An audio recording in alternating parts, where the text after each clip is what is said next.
অভিনয় ছেড়ে দেওয়া প্রসঙ্গে যা বললেন নোরা ফাতেহি। বলিউডের সুপরিচিত নাম নোরা ফাতেহি। বাহুবলী থেকে শুরু করে স্ত্রী বহু সিনেমায় অভিনয় করেছেন তিনি। এছাড়াও অসাধারণ নৃত্যশৈলীর মাধ্যমে মুগ্ধ করেছেন দর্শকদের। এখন বলিউডের গণ্ডি ছেড়ে হলিউডে যাচ্ছেন নোরা। সেখানে এক মিউজিক অ্যালবামের কাজে থাকবেন তিনি।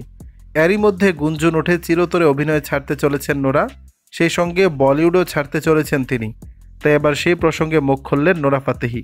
সম্প্রতি এক সাক্ষাৎকারে নোরা বলেন, আমার ব্যক্তিগত কোনো জীবন নেই। আপনি যদি মনে করেন আমি অন্য কারোর জন্য নিজের জায়গা ছেড়ে দেব তাহলে আপনি ভুল। এটা ভাবা হাস্যকর। আমি এখানেও থাকবো, ওখানেও থাকবো, সর্বত্র থাকবো আমি। নোরা আরও বলেন, আমার মোট 3টি জগৎ রয়েছে। আমি যেহেতু কানাডায় জন্ম নিয়েছি তাই সেটি আমার প্রথম জগৎ। মরক্কোয় আমি বহুদিন ছিলাম তাই সেখানে আমার অস্তিত্ব লুকিয়ে রয়েছে। সবশেষে ভারত এমন একটি দেশ যেখানে আমি আমার পরিচয় গঠন করতে পেরেছি। তাই এই দেশের সঙ্গেও আমার ভালোবাসা অপরিসীম।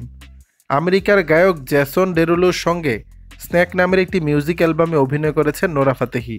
ডেরুলোর সঙ্গে কাজ করার অভিজ্ঞতা সম্পর্কে তিনি বলেন, আমি প্রথম ভীষণ লজ্জা পেতাম।